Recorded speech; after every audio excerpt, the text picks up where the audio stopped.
I wanted to see if I could go through the section on family and marriage in Hegel's The Outlines of Philosophy of Right.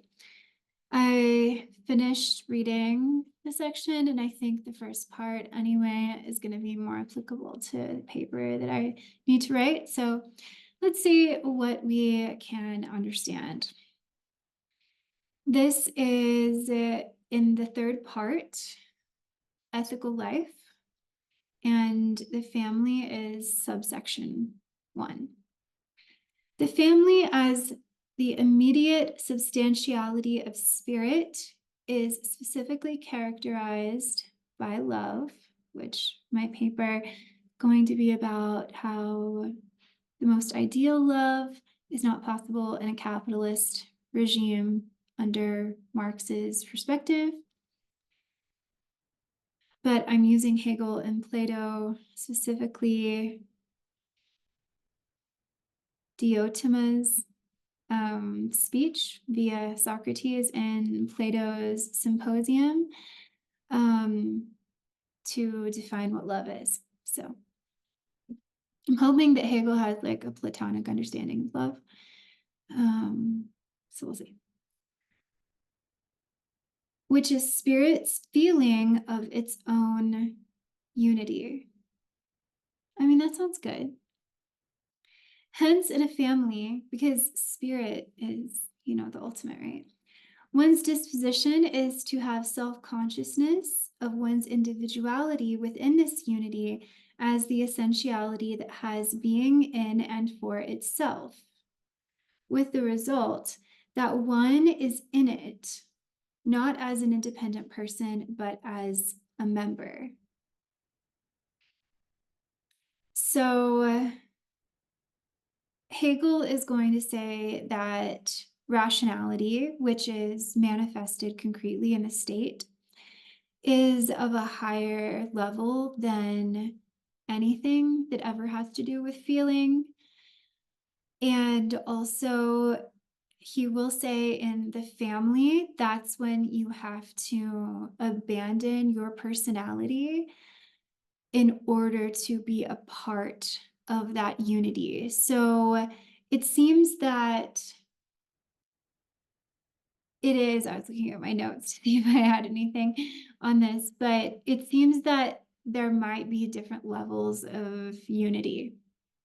And my note that I just saw said that family is not a sustainable form of unity anyway, because it is based on feeling.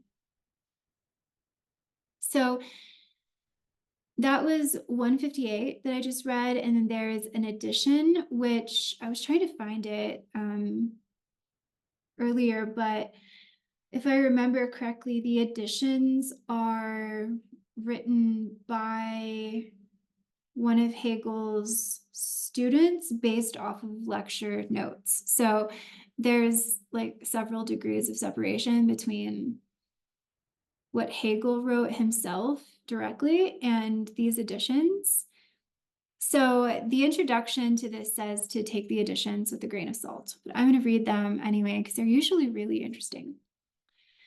Love means in general terms the consciousness of my unity with another, so that I am not in isolation by myself, but win my self-consciousness only through the renunciation of my independence. So it seems like earlier when he's talking about, or maybe this is in another one of his works, although I think maybe, well, this one starts out with abstract right and property. So I'm thinking of Phenomenology of Spirit, which I haven't finished. But in Phenomenology of Spirit, he talks about recognition. And I think he has pretty complex understanding of what true intimacy is. It's, as I understand it in phenomenology, it's when, let's say, two people are having an encounter, and I recognize you and your full sovereignty and agency, and I am being recognized in mine, my sovereignty and agency. But I'm also in this mode of curious seeking concerning how you perceive me and how you perceive me perceiving you. And this is also what you were doing. And so there's a constant movement to discover from various facets of the situation and the encounter. And how I thought about this is that to have intimacy, you have to be really present. You can't be self-conscious because then you don't see anybody else. You don't see the other person. So if I'm speaking and I'm just totally tied up and entangled in how I might be perceived. So I'm not really present with you in order to maybe have empathy and stand in your shoes and look at your facial expressions, if you were actually in front of me, and to try to like gauge your energy, which is all important for consent, consent concerning the range of encounters and couplings, consent in continuing to be in the conversation, or consent to the topic that we're talking about or how we're talking about it, like those to pick up cues.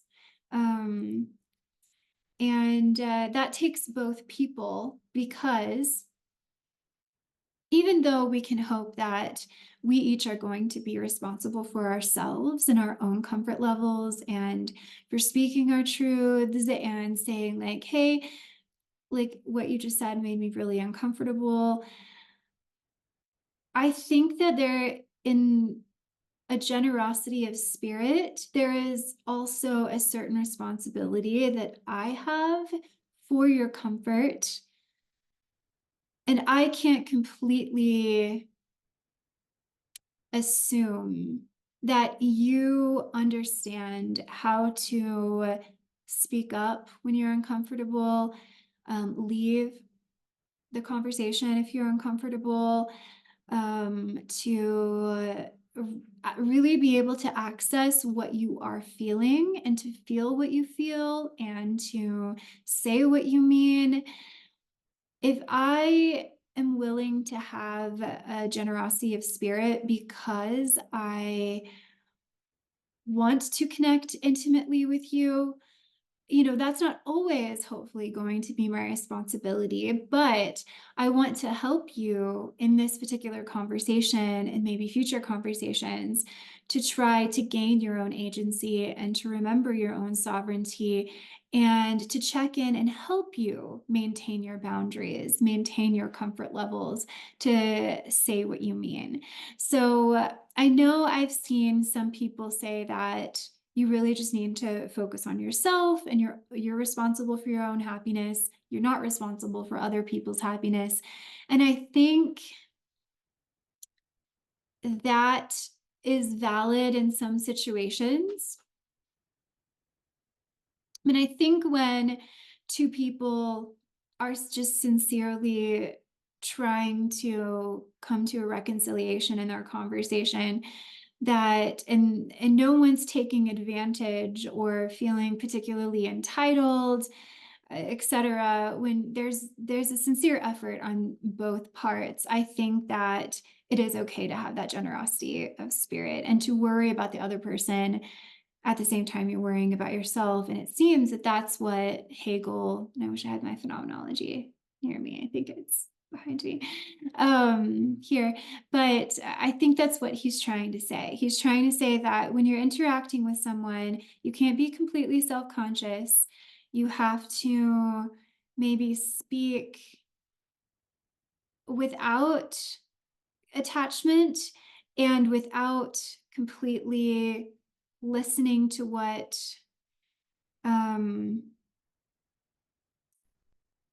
gonna say listening to what you're saying, but you do maybe want to be attentive to that. Um, there's a sort of holding of multiple perspectives, is what I think I'm saying. And to Hegel, personality, I don't know, I can't remember why I got into that. I think it was because,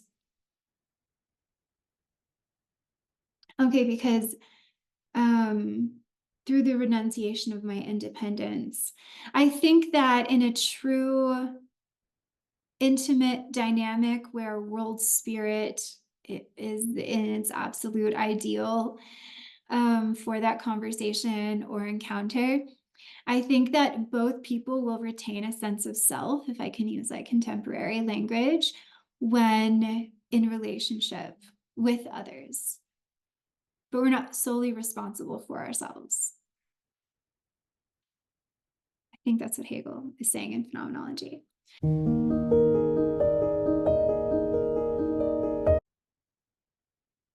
Hey everyone. So I thought I should switch to Hegel's Phenomenology of Spirit. It is a new day.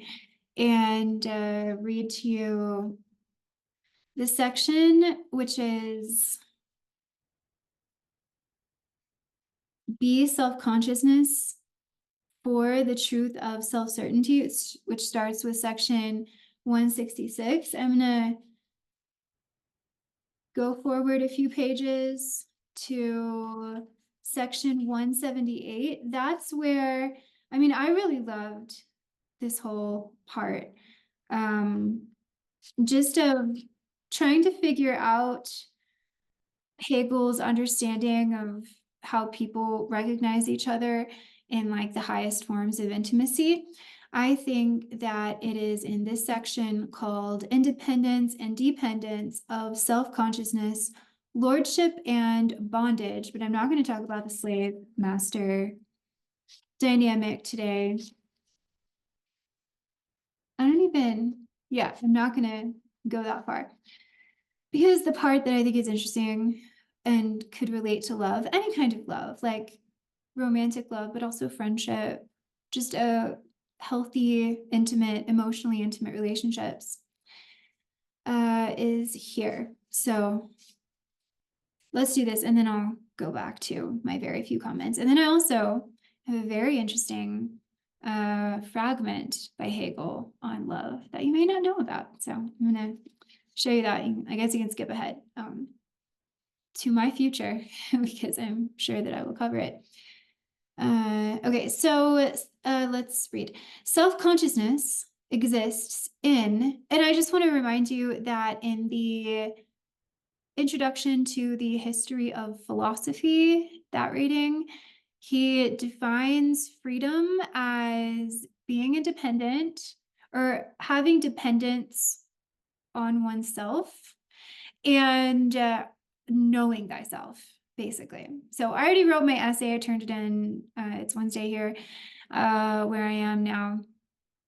I already turned in the essay, so I'm a little sleepy. I stayed up late last night revising it because I called Jean-Paul Sartre John Paul Sartre. Like, he wasn't born in Oklahoma. His name is not John. So I had to like print it out a second time after I changed that because I'm like, that is embarrassing. But yet here I am documenting it for everyone. So it's just how we do. Self-consciousness exists in and for itself when, and I mean, every time I hear in and for itself, I'm like, Sartre. When and by the fact that it so exists for another, that is, it exists only in being acknowledged. So we exist when, I mean, everything is relational then. So a big part of our identities and our ability to evolve in self-consciousness and know thyself in freedom is to retain a sense of self, because he talks about independence or being dependent on yourself and not dependent on others.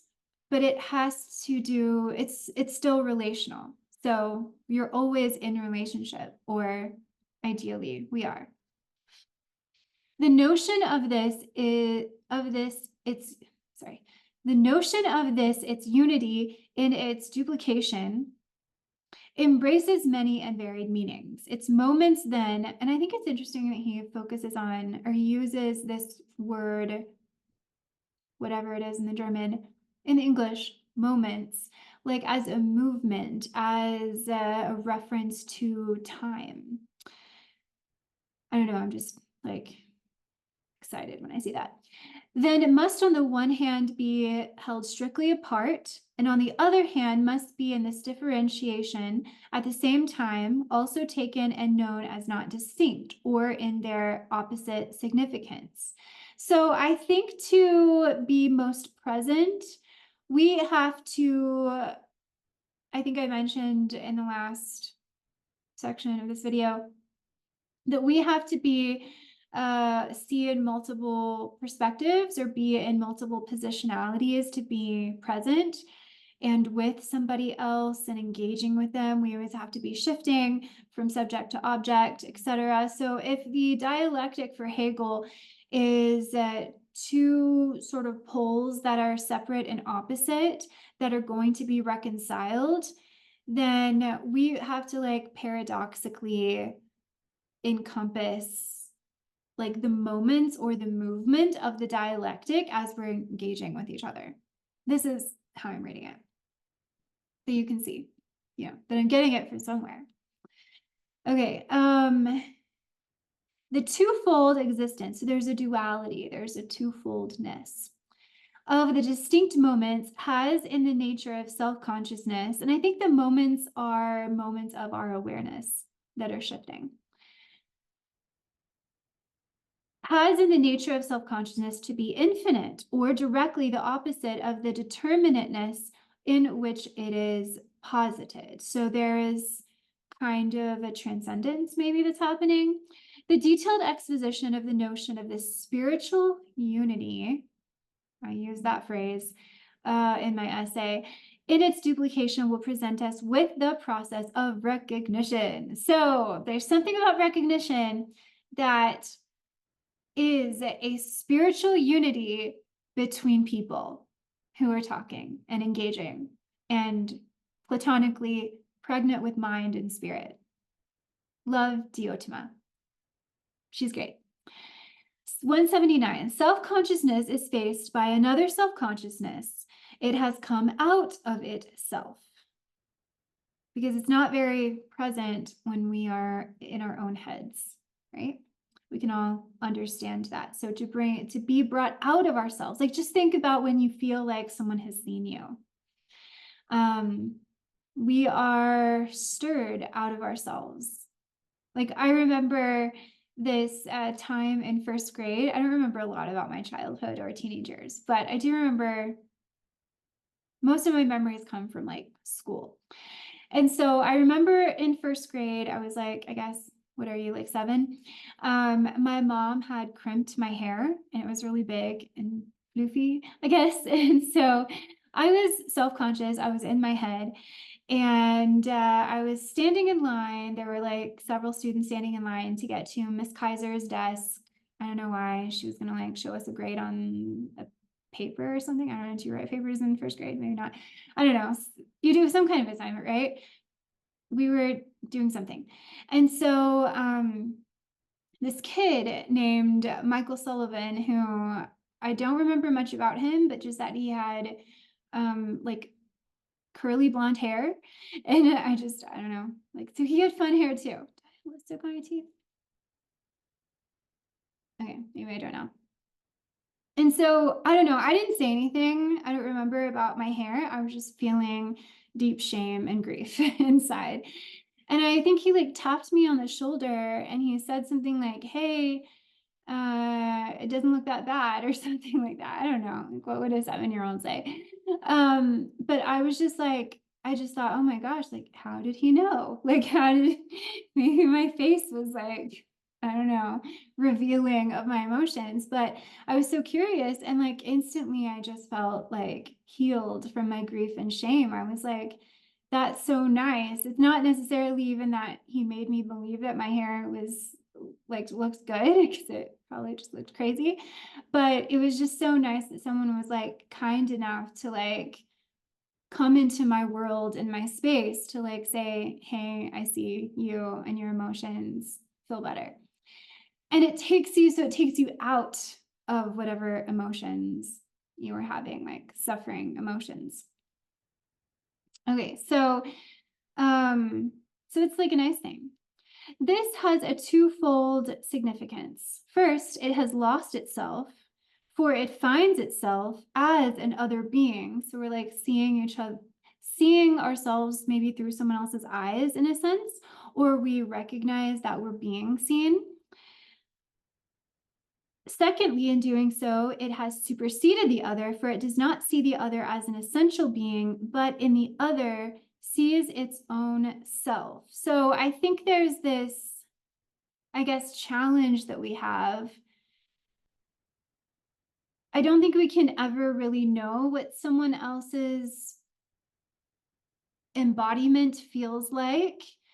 I don't know if empathy goes that far, but so it's always going to be maybe, I guess, in favor of ourselves and our own presence, but there's some kind of gap or divide that we need to cross in order to fully connect with the other person. So it's kind of like we've lost ourselves, but then we return to ourselves. And maybe it's like we kind of go back and forth between these two movements. A moment is a movement, I think. 180. It must supersede this otherness of itself. So, there are situations where, probably very often, where we are feeling uncomfortable and awkward in a situation, or at least self-conscious when we are in a group of people or when we're talking with someone else. We can't really get out of our head, but in a sense, we have completely lost ourselves because we're so fearful of the judgment of someone else or what the other person is saying. Like, for instance, in my class today, what we have to do in this class, we have a very small class, like 8 students or less, or fewer, fewer, countable noun. And we have to trade papers and read each other's papers and then tell the other person what we thought about the paper. I don't know. Can that ever not be awkward? Maybe it can with like, I don't know. I just need to be more mature and enlightened.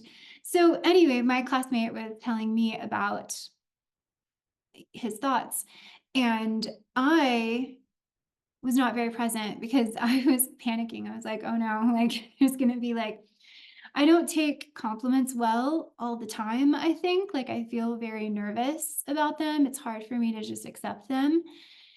And I don't know, and it's also awkward because I'm older and I'm taking like a class and I have a degree, etc. Like it's just weird that I'm in the class anyway, I think. But I mean, it was a very nice exchange, and he said very lovely things and gave me good constructive criticism back, and it was great. It was just, I wished I was very aware in that moment that I was feeling self-conscious, I guess. So, that's what we need to transcend. So that's the otherness of ourselves. It's not a great place, not a great feeling to feel in our own bodies that we are other. I guess that has probably been discussed a lot, or is discussed a lot in like feminist studies and ethnic studies, etc. But it's just the human condition as well. So for it does, no. 180. It must supersede this otherness of itself. This is the supersession of the first ambiguity. I just can't not think of the Ethics of Ambiguity by Beauvoir. Okay. And is therefore itself a second ambiguity. First, see, Hegel is I think trying to discuss something very elusive, which is the state of consciousness when we are encountering another, I think rightly so, he sees layers and he sees movements and he sees moments. And that's why I think his description of this is so cool. First, it must proceed to supersede the other independent being in order thereby to become certain of itself as the essential being. I think one of the essential beings, but secondly, in so doing, it proceeds to supersede its own self, for this other is itself. Now that's very mysterious. How is the other itself? Or is Hegel talking about the otherness of myself? Myself as other is me.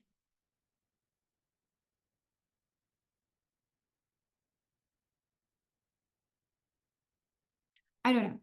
Okay, 181. Tell me in the comments if you understand that. For this other is itself. Is it myself as other is me, or is it the person that I'm talking to is me?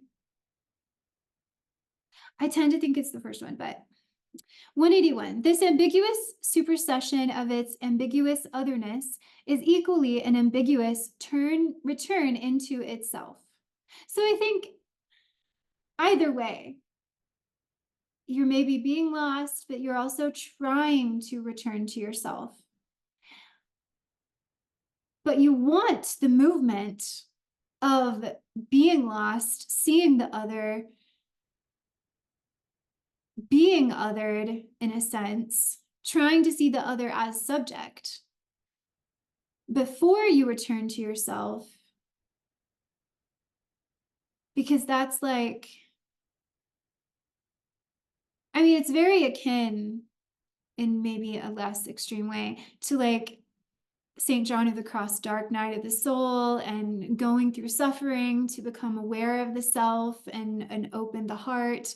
You know, you have to go through maybe the messy awkwardness, even if it's like barely detectable when you meet someone, because we all have like different levels of comfort with different people.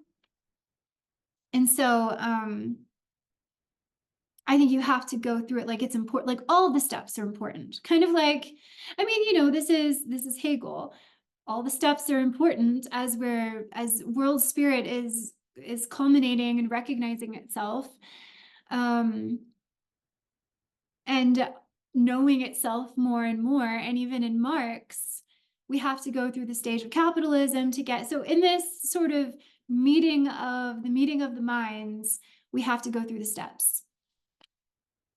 So all the steps are important and valuable, even if they're not where we want to stay. For first, through the supersession, it receives back its own self because by superseding its otherness, okay, so it is our otherness, it again becomes equal to itself. But secondly, the other self-consciousness equally gives it back again to itself, for it saw itself in the other, but supersedes this being of itself in the other, and thus lets the other again go free.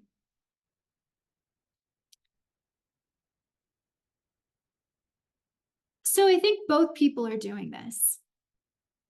It takes my own inner work to sustain a sense of self in relationship with others.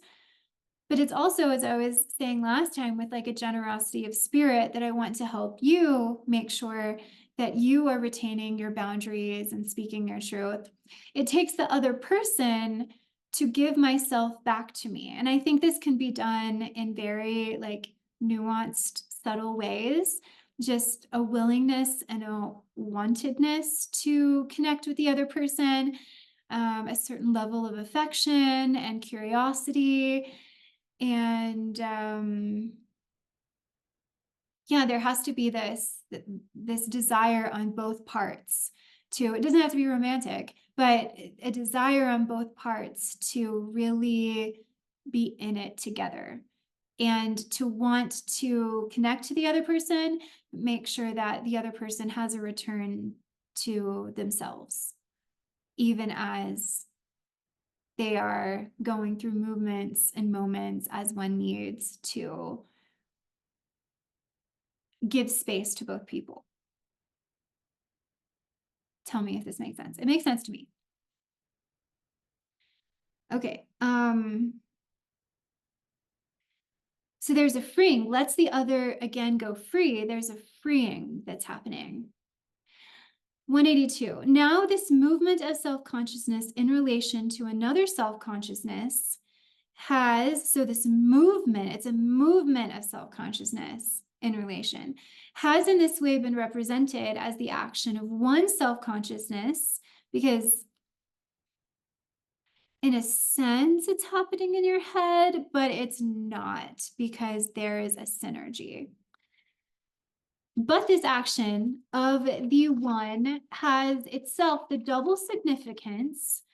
See there again, there's that double, that two-way, that duality of being both its own action and the action of the other as well. I think it's the action of the other, like the other consciousness, because the other person is like agreeing and accepting your offering of words, of ideas, of thoughts. They're kind of, even if there's there's going to be a volley, maybe even a disagreement, but it's not a competitive kind of thing. It's more working together. Oh, I need Play-Doh again. You're birthing something together. That's what Diotima says. So I don't know. Her speech was so great. I want to go back in time and be her friend. Okay. It used to be Fiona Apple. It's also, maybe it could just still be Fiona Apple, myself, and Diotima. Okay.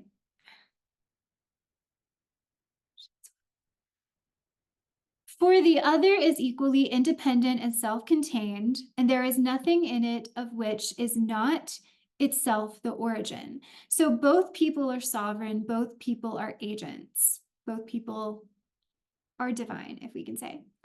The first does not have the object before it merely as it exists primarily for desire, but as something that has an independent existence of its own. I mean, I think that's a very lovely thought of Hegel's, which therefore it cannot utilize for its own purposes,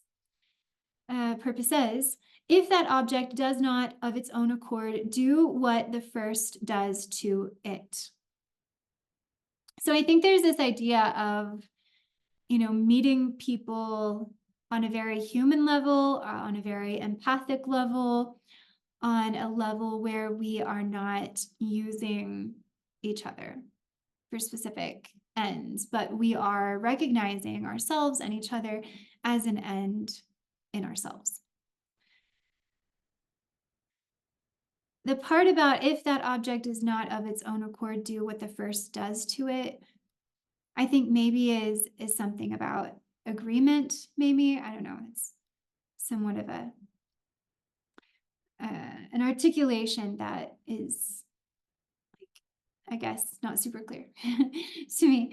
Thus, the movement is simply the double movement of the two self-consciousnesses, two self-consciousnesses. Each sees the other do the same as it does. So I'm seeing you see me, and that's a really cathartic, beautiful, empathic thing. And I want to return that and also have you feel that I'm seeing you. It's a give and take. So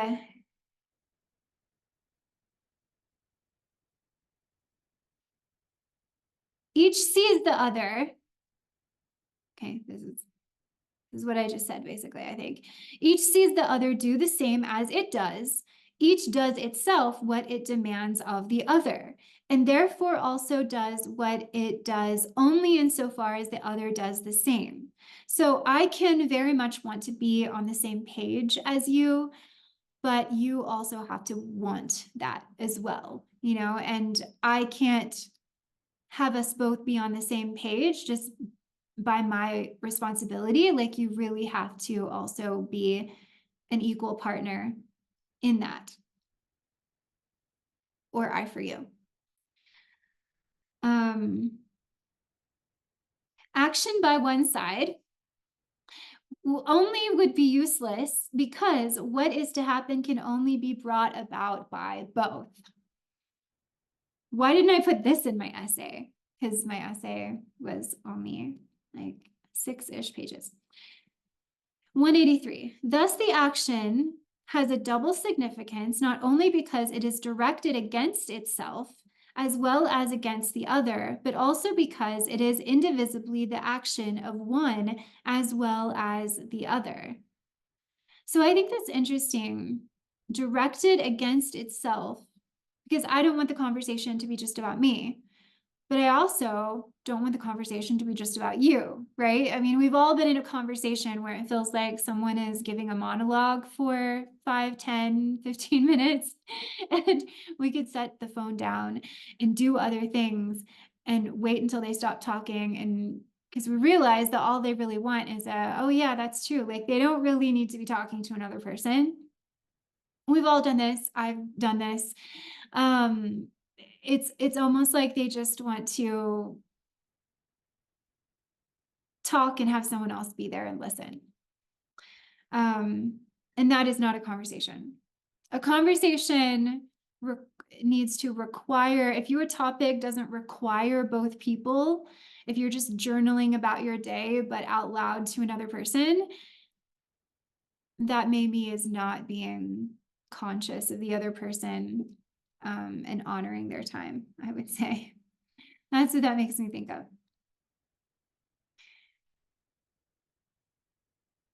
184. In this movement, we see repeated the process which presented itself as the play of forces, but repeated now in consciousness. What in that process was for us is true here of the extremes themselves. The middle term is self-consciousness, which splits into the extremes. And what is he saying about extremes? I mean, extremes are both people, in a sense, are extremes, trying to reconcile. I don't know if that's exactly what he means, but that's what I have so far. And each extreme is this exchanging of its own determinateness and absolute transition into the opposite. I guess the extremes also could be like the positionality of subject and object. Although as consciousness, it does indeed come out of itself, yet though out of itself, it is at the same time kept back within itself, is for itself, and the self outside it is for it. So I think, again, it's talking about, even though sometimes how we can get out of ourselves because we are connecting with someone else, we are retaining a sense of self and feeling a bit maybe like the other person is there in part for us, as much as they are there in part for themselves, and we for them, and also for us. So there's very much like an equality, which is also going to show up in the fragment.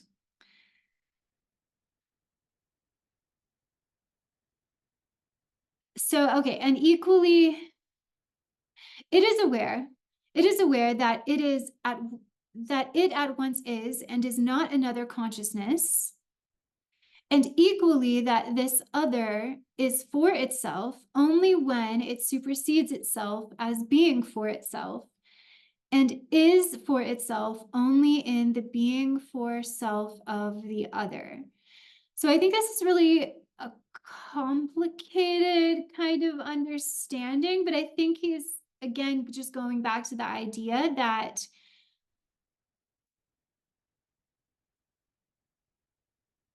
we are for ourselves only when we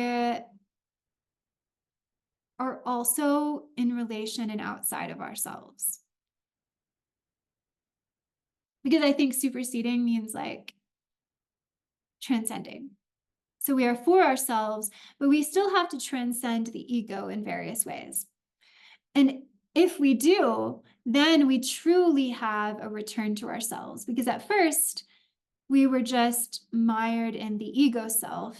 But when we transcend that somehow in this recognition of moments and movements with another person, trying to have a meeting of the minds, we have a return to ourself in a more expansive way. I think that's how I might explain it. And it's for itself only in the being for self of the other. So again, we're conscious of the other person, that they're seeing us, we're seeing them, but then we're also seeing what we're creating together. Each is for the other the middle term through which each mediates itself with itself and unites with itself, and each is for itself. So what does each person in a conversation represent for the other person? What does each person do for the other person? What do we do for each other? And for the other, I don't remember where I started. Each is for the other the middle term through which each mediates itself with itself and unites with itself, and each is for itself and for the other. An immediate being on its own account, which at the same time is such only through this mediation. They recognize themselves as mutually recognizing one another. I'm going to stop there. That is the statement. That is the statement. They recognize themselves as mutually recognizing one another. It's just a special thing when you can be in a moment in a conversation where you're being seen, the other person is being healed by seeing, and also being seen. It's like a mutual lovely time. So that is my textual evidence for my spiel from the last video. Okay, so I wanted to quickly, I realized a lot to say in this section. But this is, again, the outlines of the philosophy of right. And we are in the subject of family. I'm just going to skip the rest of 158 that I was talking about, and only and skip to that. Go on to the next one. So in the addition in 159, it says, love is a feeling, something subjective against which unity cannot make itself effective. The demand for unity can be sustained then only in relation to such things as are by nature external and not conditioned by feeling. So we could take that in two ways. We could say that that family is not a sustainable kind of unity because it is based on feeling. Or we could defend and argue, which I did in my paper, and I will show you some sources that also do this. We can say that the spiritual union that he's about to talk about has reason. So not just feeling, but also reason, which is very Platonic. If I can remember, like a mind wrapped in a beautiful package, the material might be like, the beautiful package might be like what spurs feeling and desire, but also the mind spurs desire, but yet it is reason. So that's what I would just say, because in 161, he says that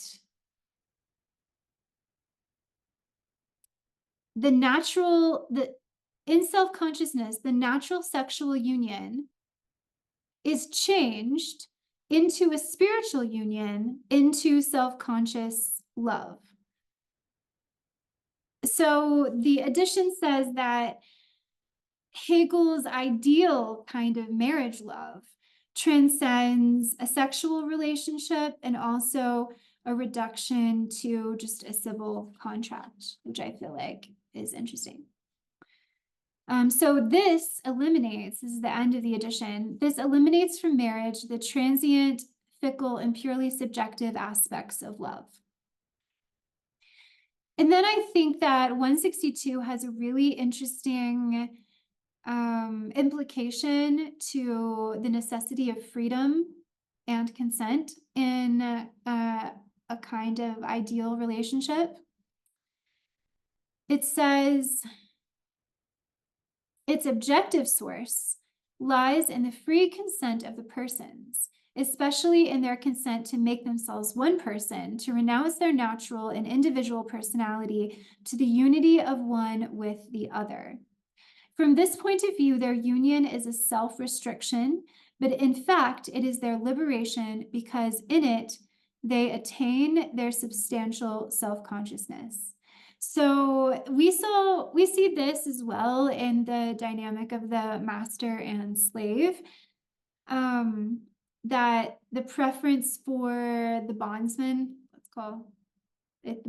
call the person the bondsman in this like metaphor. I realize that it's like problematic in various ways. So, but there is a Hegelian preference for the bondsman because the bondsman, through suffering, through restriction of being a bondsman and not being a master, is able to be liberated and transcend the ego somehow. So he's like bringing it back to marriage, love. So that's really all that I wanted to say, and that I think is super important. So if this edition, women are capable of education, but they are not made for activities which demand a universal faculty, such as the more advanced sciences, philosophy, and certain forms of artistic production. So sorry, Hegel, for all the YouTube channels of the female philosophers. I don't know. I'd like to have Hegel on and interview him, have a little conversation. Okay, so now let's screen share. I found this on a website called Marxists.org. So it is a fragment on love written 1797 or 1798. You see the translator and the person who transcribed it. And it's very short, but it is Hegel commenting on love. And I think that is really interesting. So I just wanted to go through my highlights. Or proper. But true union or love proper exists only between living things. That sounds appropriate. Who are alike in power. So there's this equality that I think he wants to emphasize. This genuine love excludes all oppositions. And here, I have to explain and argue against. It is not reason either, because reason sharply opposes its determining power to what is determined. Love neither restricts nor is restricted. It is not finite at all. It is a feeling, yet not a single feeling. I don't know. I think that you have to have reason in true love. I don't, I guess, agree with what he thinks he's saying. I don't think Hegel really thinks that. I mean, he has to, unless he thinks that love is limited and can never reach the heights of world spirit as state does. But I think there should be an ideal in every aspect of life. And so every aspect of life would benefit by reason. The next highlight, love completely destroys objectivity. But we saw in the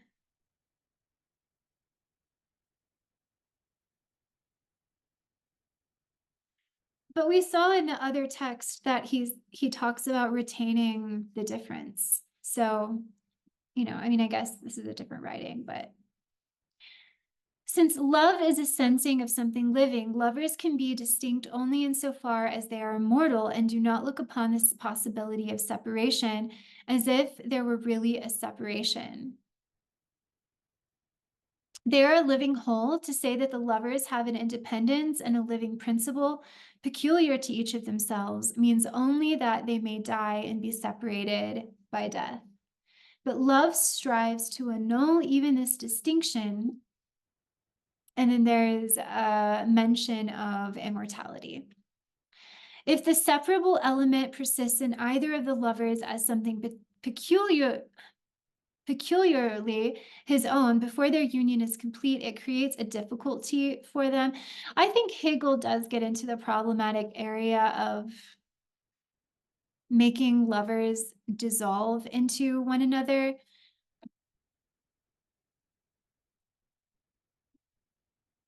But if he could apply what he says in the Phenomenology of Spirit about just general recognition between the two people who are in love, like, I don't understand why they are different. These are just aren't two people in love, two people recognizing each other and going through the movements and the moments. I think Hegel is clouded by the prejudice and assumption of what he thinks is possible between men and women. This is what I would say and why it's different.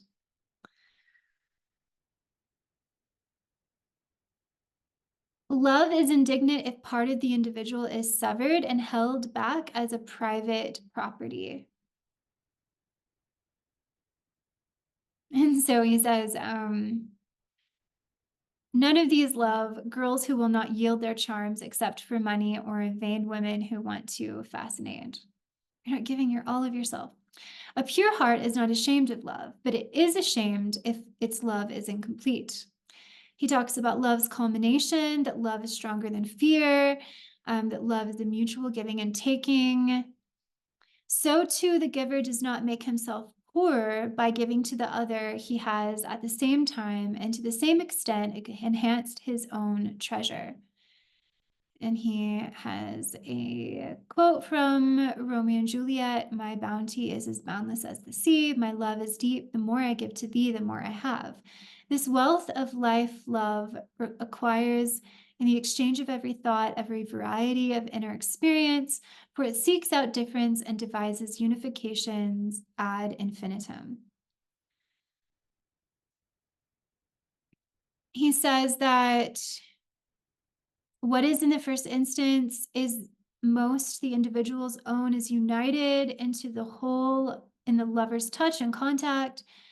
Consciousness of a separate self disappears, and all distinction between lovers is annulled.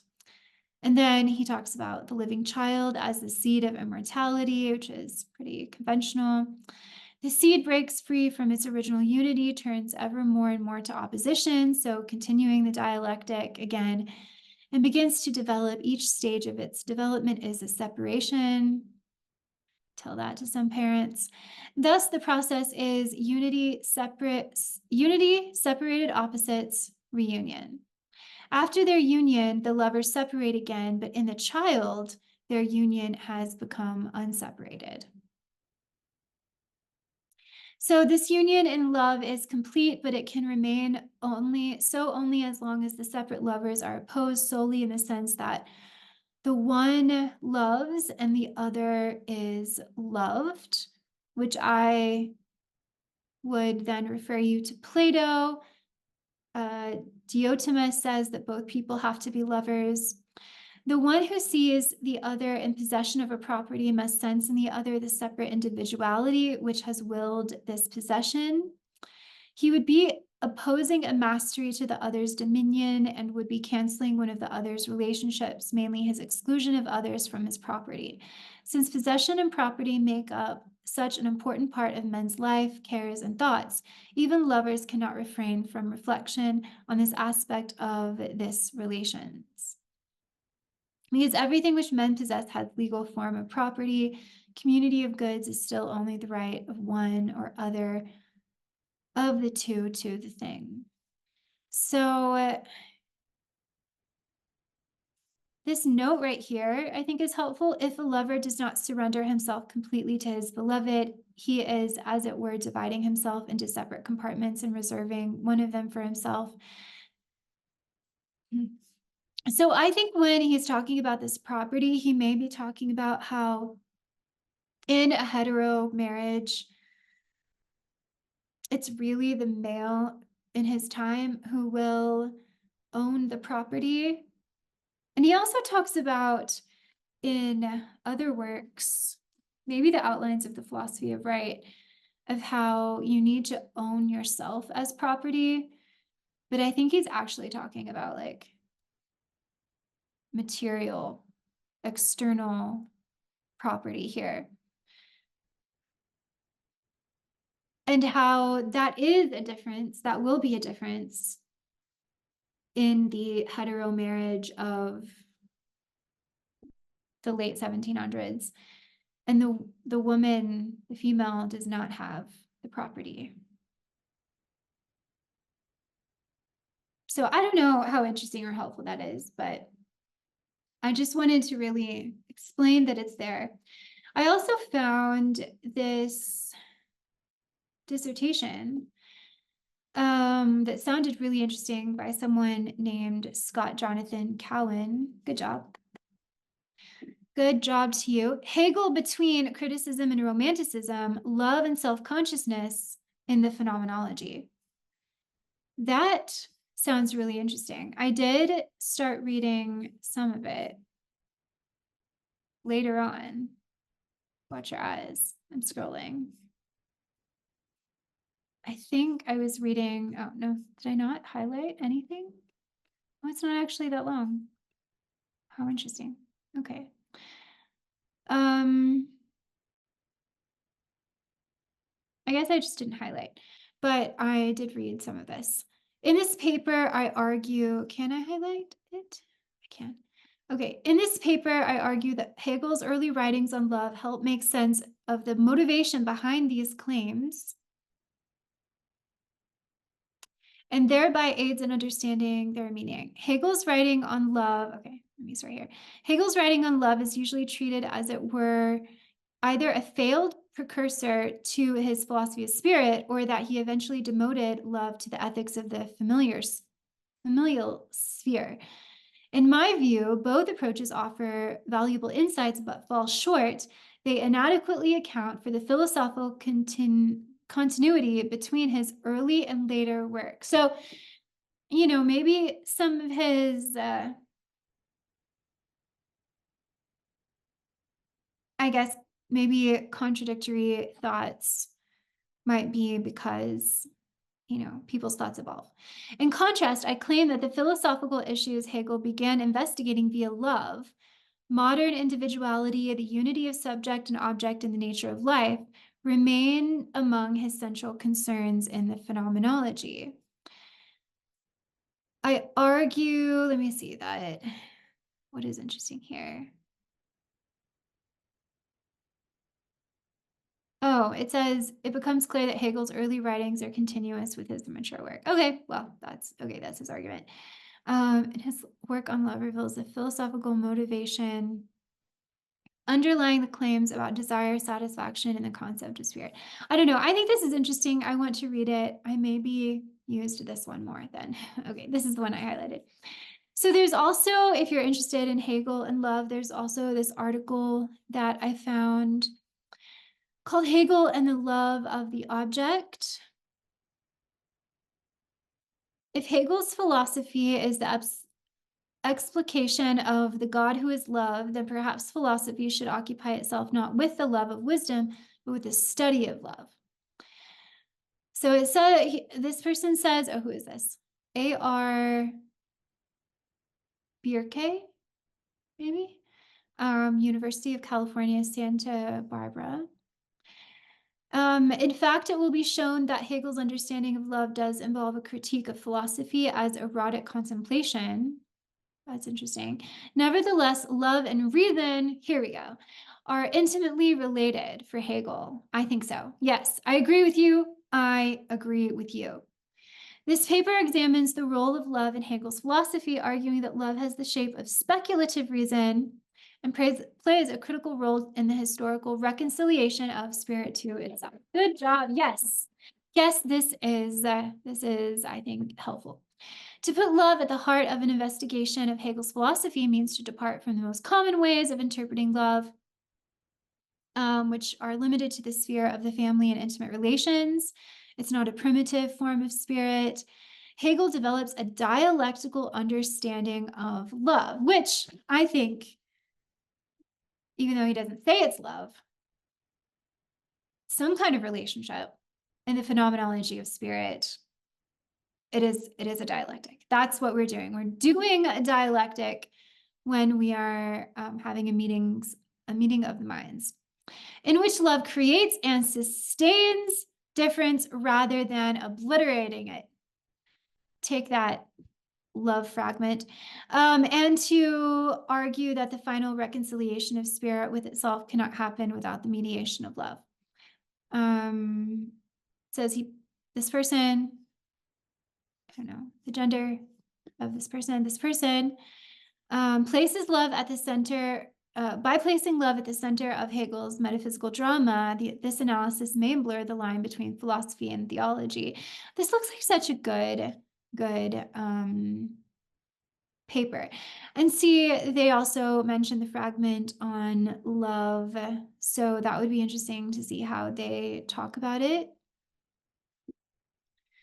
So this person says that the fragment and another writing introduce the problems surrounding reconciliation of difference and identity. Yes, and then philosophy of right and science of logic. That's where Hegel arrives at a dialectical understanding of love, in which love harmonizes the freedom of the will with the necessity of its self-limitation. Also in the lectures on the philosophy of religion, which I haven't read, present love in this world historical form as absolute spirit that renounces its abstract being, objectifies itself, and returns to itself in and through love relationships. Thus, love remains at the center of Hegel's philosophy of absolute spirit, not as a repressed or suppressed ground of consciousness, no, but as the fullness of self-conscious spirit reconciled to itself in the world. Yes, I really love it. I think that's all that I will say. And then this is my paper, Love in the Time of Capitalism, a Marxist Critique. It was a little shorter because I was running out of time. And as I said, I had really horrible errors that I had to figure out. But mainly I tried to put in conversation, I will stop my screen share.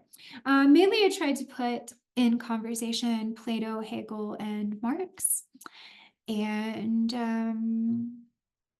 I said that it is Hegelian and Platonic. I used both of them to define love. And I said that it is a Hegelian Platonic understanding of love that has as love's like elements that it requires freedom, reason, and immortality. Right. I just like to switch to film noir when it gets too dark to really like have good color. But anyway, I just wanted to say that Marx is the subject of my paper. And so I wanted to say how, since capitalism is irrational, you can't have the reason that you need for love.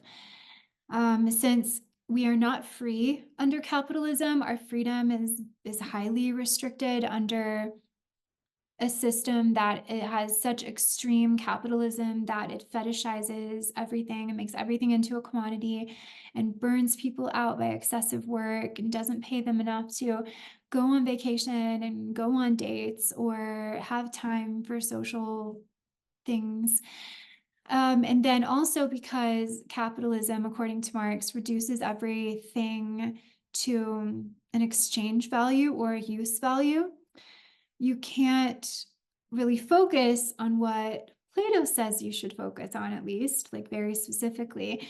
You know, your self-development and educating yourself so you can share that education with somebody else, your intellectual development, your, other sort of experiential kind of needs. You can't really do that. And so you can't birth the immortal kind of virtues of goodness and, anything else that's kind of like of the mind, because there's also just no time to do that. And also, you're just distracted. You are inevitably distracted by the material in a capitalist regime or a system that focuses so much on money and material goods and etc., where some people have to work, more than one job just to survive and live paycheck to paycheck. So you are distracted, and a lot of times when we have free time, it's not really free, it's just recovering from the work week.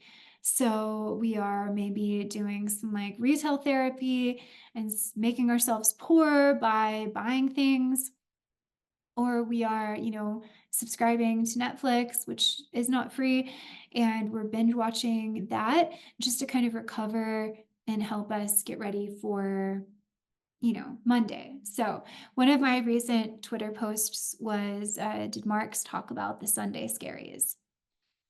Probably not, because the people he was talking about are working like 7 days a week, but they didn't have a weekend maybe. But anyway, I know this is a long video, but thank you so much for watching, and I will catch you next time.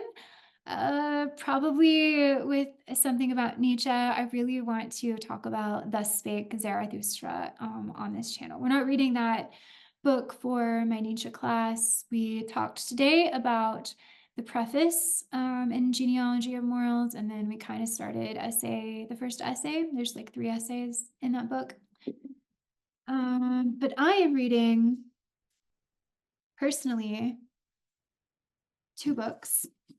The Kaufman book, I'm still reading that. Probably do a study with me maybe tomorrow, but definitely this weekend. The Will to Power.